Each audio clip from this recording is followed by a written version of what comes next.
नमस्कार दोस्तों, ईश्वर सदैव आपका भला करे और आपकी झोलियाँ ईश्वर के आशीर्वाद से हमेशा भरी रहें। तो दोस्तों, आज बात करेंगे 17 सितंबर 2020 को होने वाली पितृ अमावस्या के बारे में। देखिए, जो सर्व पितृ अमावस्या होती है बहुत ही महत्वपूर्ण होती है। यदि आप पूरे दिन भी मतलब ये जो 16 दिन होते हैं श्राद्ध पक्ष के, यदि आप इन दिनों भी कुछ नहीं कर पाते हैं, तो यदि आप इस दिन भी आप अपने समस्त पितरों, चाहे वो ननिहाल पक्ष के हों चाहे ददिहाल पक्ष के हों, समस्त पितरों जिनका आप जानते भी हैं, जिनको आप नहीं भी जानते हैं, उनके लिए भी तर्पण इस दिन किया जाता है। इसलिए इसका नाम होता है सर्व पितृ अमावस्या। इस दिन कुछ विशेष उपाय बहुत ज़्यादा फलदायी होते हैं और इसकी कुछ विशेष कथा भी है। जो पौराणिक कथाएं हैं, क्यों मनाया जाता है और क्या कथा है, वो भी मैं इस वीडियो में आपको बताऊंगी। तो वीडियो के अंत तक बने रहें और चीज़ों को जानने का प्रयास करें। तो देखिए, जो सर्वपितृ अमावस्या का दिन होता है बहुत ही शुभ होता है। इस दिन व्यक्ति को चाहिए कि सुबह सुबह उठकर आप अपने पितरों के नाम लेते हुए स्नान करें। उसके बाद पितृदोष से मुक्ति के लिए आप तर्पण, पिंडदान व श्राद्ध कर सकते हैं इस दिन।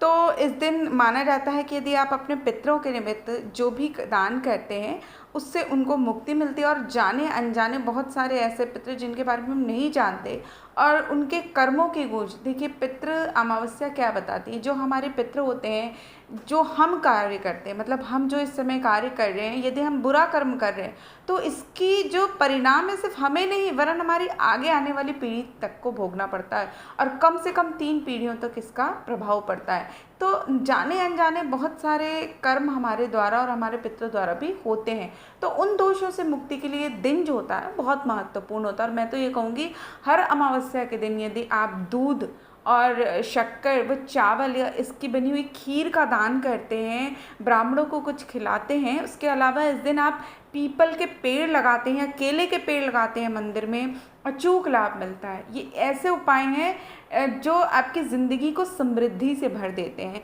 तो निश्चित रूप से ये उपाय करें। और साथ ही साथ कुछ विशेष उपाय जो सर्वपितृ अमावस्या के दिन करने हैं वो ये है कि सुबह उठकर आप स्नान करके स्वच्छ कपड़े पहनकर पहले पितरों को श्राद्ध दें। अब इसके लिए आपको क्या करना है कि आपको तर्पण के लिए जौ का आटा, तिल और चावल से बने कुछ पिंड बना लें और फिर इन्हें अपने पितरों के नाम से इन्हें अर्पित करने हैं आपको। और ये जो भोजन है वो आपको कौओं, गाय और कुत्तों को देना होता है। इसके अलावा इस दिन आपको शाम के समय पीपल के पेड़ के नीचे एक चौमुखा दिया जरूर जलाएं, जिसका मुख दक्षिण की ओर करके रखें दीपक को। और ये पितरों के निमित्त यदि आप दीपक जलाते हैं और उनसे प्रार्थना करते हैं कि आपके जीवन के कष्टों को, परेशानियों को हर लें, तो निश्चित रूप से बहुत लाभ मिलता है। इस दिन सुबह के समय एक काम और करिएगा कि एक लोटे जल में थोड़ा सा दूध और चीनी डालकर और उसमें थोड़े से काले तिल डालकर अपने जो पितृदेव हैं उनके लिए पितृ गायत्री मंत्र का जाप करते हुए आप इस जल को अर्पित करें। और ओम पितृदेवताभ्यो नमः का जाप करते हुए आप इस जल को अर्पित करें और उनसे प्रार्थना करें कि आपके जीवन के समस्त कष्टों को वो दूर कर लें। तो निश्चित रूप से इस काम से आपको बहुत ज़्यादा लाभ देखने को मिलेगा। इसके अलावा इस दिन कोशिश करनी चाहिए कि आप कुछ दान दें। तो दान में यदि आप, चूँकि इस समय जो कोरोना की परिस्थितियाँ चल रही हैं, तो आप सूखी चीज़ों का दान कर सकते हैं, जैसे कि दूध, चावल, चीनी। और वैसे तो हमारे यहाँ माना गया है कि दूध की खीर का दान सबसे बेहतरीन माना गया है।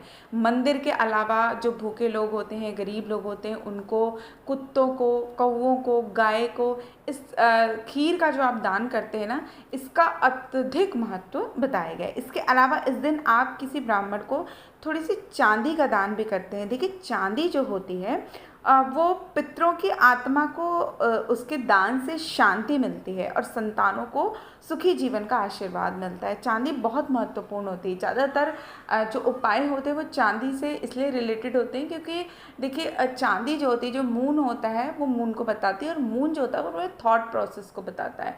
तो जब हम चांदी धारण करते हैं और चांदी से बनी चीज़ों का दान करते हैं तो जो हमारा थॉट प्रोसेस है उसमें चेंज आता है, हमारे सोचने में जो निगेटिविटी होती है वो कमी होती है और हमारी बॉडी में पॉजिटिविटी बढ़ती है। तो इसलिए मैं बार बार कहती हूँ, चाहे राहु की समस्या हो, शनि की समस्या हो, चांदी के ग्लास में पानी पिए, चांदी किसी भी तरह अपनी माँ से लेकर कुछ भी कोई भी छोटे से बड़ा चीज़ आप अपनी माँ से लेकर उस गहने को, चाहे अंगूठी के रूप में, चाहे आप उसको चैन के रूप में अपने गले में धारण करें।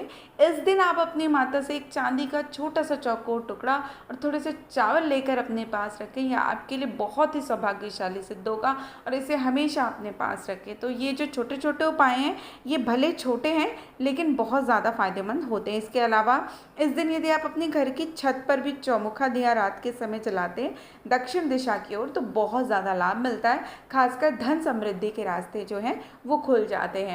सर्वपित्र अमावस्या के दिन 2 पेड़ ज़रूर लगाएं, एक तो केले का पेड़ और एक पीपल का पेड़। लेकिन ध्यान रखें, इस पेड़ को यदि आप किसी मंदिर के प्रांगण में लगाते हैं तो सबसे ज़्यादा इसका लाभ मिलता है। इसके अलावा एक बहुत अच्छा जो उपाय है वो जो हमारे गुरु ने हमें बताया है वो ये है कि आप इस दिन जितने भी लोग आपके घर में हैं वो सब लोग एक एक नारियल ले लें और कुछ रुपए अपने हाथ में ले लें, और घर के जो मुखिया हैं वो अपने हाथ में एक हल्दी की गांठ या हल्दी की 108 दानों की माला लेकर ओम ग्राम ग्रीम ग्रौम स गुरुवे नमः स्वाहा इस मंत्र के साथ आप हवन कुंड में आपको हवन करना है। और कम से कम यदि आप 5 माला कर सके तो बहुत अच्छा है। उसके बाद जो भी नारियल, आपके जितने भी सदस्य हैं वो नारियल आपको एकत्रित करने हैं और उन नारियल को आपको बहते हुए जल में प्रवाहित कर देना है, और जो पैसे आपके पास हैं उन्हें मंदिर में दान कर देना है। और उसके बाद कोढ़ियों को, गरीबों को यदि आप खाना खिलाते हैं, निश्चित रूप से पितृदोष जैसी समस्याओं का अंत होता है और बहुत ज़्यादा लाभ देखने को मिलता है।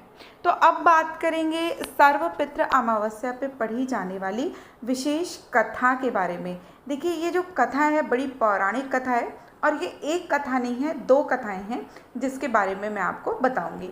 सबसे पहले मैं जो कथा है, जो महाभारत कालीन कथा है उसके बारे में बताती हूँ। श्राद्ध पक्ष पे ये जो कथा है वो अधिकांश क्षेत्रों में सुनाई जाती है। कथा के अनुसार महाभारत के दौरान जब कर्ण की मृत्यु हो जाती है तो मृत्यु हो जाने के बाद जब उनकी आत्मा स्वर्ग में पहुंची तो उन्हें वहां बहुत सारा सोना और गहने दिए गए।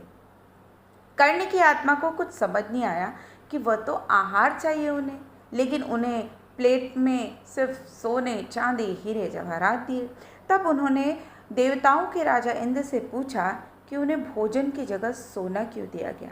तब देवता इंद्र ने कर्ण को बताया कि उसने अपने जीवित रहते हुए पूरा जीवन सोना दान किया, हीरे जवाहरात दान किए, लेकिन श्राद्ध के दौरान अपने पूर्वजों को कभी भी खाना दान नहीं किया। तब कर्ण ने इंद्र से कहा कि उन्हें तो ये ज्ञात ही नहीं था कि उनके पूर्वज कौन हैं और इसी वजह से वह कभी उन्हें कुछ भी दान नहीं कर सके। इस सब के बाद कर्ण को उनकी गलती सुधारने का मौका दिया गया और 16 दिन के लिए पृथ्वी पर वापस भेज दिया गया, जहां उन्होंने अपने पूर्वजों को याद करते हुए उनका श्राद्ध कर उन्हें आहार दान किया, तर्पण किया, और इसी 16 दिन की अवधि को पितृपक्ष कहा जाता है और इनकी ही याद में ये पितृपक्ष मनाया जाता है। अब बात करेंगे एक विशेष कथा की जो कि जनमानस में बहुत ज़्यादा प्रचलित है और बहुत ही पौराणिक है। पितृपक्ष की इस पौराणिक कथा के अनुसार जोगे तथा भोगे नाम के 2 भाई थे। दोनों अलग अलग रहते थे। जोगे धनी था और भोगे निर्धन था। दोनों में परस्पर बड़ा प्रेम था। जोगे की पत्नी को धन का अभिमान था, किंतु भोगे की पत्नी बड़ी सरल हृदय की थी। पितृपक्ष आने पर जोगी की पत्नी ने उससे पितरों का श्राद्ध करने के लिए कहा, तो जोगी इसे व्यर्थ का कार्य समझकर टालने की चेष्टा करने लगा, किंतु उसकी पत्नी समझती थी कि यदि ऐसा नहीं किया गया तो लोग बातें बनाएंगे, फिर उसे अपने मायके वालों को दावत पे बुलाने और अपनी शान को दिखाने का उचित अवसर लगा। अतः वह बोली, आप शायद मेरी परेशानी की वजह से ऐसा कह रहे हैं, किंतु इसमें मुझे कोई परेशानी नहीं होगी। मैं भोगे की पत्नी को बुला लूँगी, दोनों मिलकर सारा काम कर लेंगी। फिर उसने जोगे को अपने पीहर न्योता देने के लिए भेज दिया। दूसरे दिन उसके बुलाने पर भोगे की पत्नी सुबह से 12 अपना काम को निपटा के जुट गई। उसने रसोई तैयार की, अनेक पकवान बनाए, फिर सभी काम निपटा कर अपने घर आ गई। आखिर उसे भी तो अपने पितरों का श्राद्ध तर्पण करना था। इस अवसर पे ना तो जोगे की पत्नी ने उसे रोका, न वह रुकी। शीघ्र ही दोपहर हो गई। पितर भूमि पे उतरे। जोगे भोगे के पितर पहले जोगे के यहाँ गए तो वहाँ क्या देखते हैं कि उसके ससुराल वाले वहाँ भोजन पर जुटे हुए हैं। निराश होकर वो भोगे के यहाँ गए। वहाँ क्या था, मात्र पितरों के नाम पे अगियारी दे दी गई थी। पितरों ने उसकी राख चाटी और भूखे ही नदी के तट पर जा पहुँचे। थोड़ी देर में सारे पितृ एकत्रित हो गए और अपने अपने यहाँ के श्राद्धों की बड़ाई करने लगे। जोगे भोगे के पितरों ने भी अपनी आप बीती सुनाई। फिर वो सोचने लगे कि अगर भोगे समर्थ होता तो शायद उसे भूखा न रहना पड़ता, मगर भोगे के घर में तो 2 जून की रोटी भी खाने को नहीं थी। यही सब सोचकर उन्हें भोगे पे दया आ गई। अचानक वे नाच नाच कर गाने लगे और बोले कि भोगे के घर धन हो जाए, भोगे के घर धन हो जाए। सांझ हो गई। भोगे के बच्चों को कुछ भी खाने को नहीं मिला था। उन्होंने माँ से कहा, भूख लगी है। तब उन्हें टालने की गरज से भोगे की पत्नी ने कहा, जाओ आंगन में हौंदी औंधी रखी है, उसे जाकर खोल लो और जो कुछ मिले बांट कर खा लेना। बच्चे वहाँ पहुँचे तो क्या देखते हैं कि हौंदी तो मोहरों से भरी पड़ी है। वे दौड़े दौड़े माँ के पास पहुँचे, उसे सारी बातें बताई। आंगन में आकर भोगे की पत्नी ने सब कुछ देखा तो वो भी हैरान रह गई। बच्चे वहाँ पहुँचे तो क्या देखते हैं कि इतनी मोहरें, और उसकी माँ भी उसे देख के इतनी हैरान हुई और उसने अपने पितरों को धन्यवाद दिया। उसके बाद भोगे भी धनी हो गया, लेकिन उसे धन पाकर घमंड नहीं हुआ। अगले साल जब पितृपक्ष आया तो श्राद्ध के दिन भोगे की स्त्री ने 56 प्रकार के व्यंजन बनाए, ब्राह्मणों को बुलाया, श्राद्ध किया, भोजन कराया, दक्षिणा दी, जेठ जेठानी को सोने चांदी के बर्तन में भोजन कराया। इससे उसके पितृ बड़े प्रसन्न और तृप्त हुए और उसे अनेकों प्रकार का आशीर्वाद दिया। देखिए, जो कहानियाँ होती हैं ये बताती हैं कि इनका जो वास्तविक अर्थ है वो ये बताती है कि जो हम जीवन में दे के आते हैं ना, वही हमें वापस में मिलता है। तो कोशिश करें अन्नदान महादान।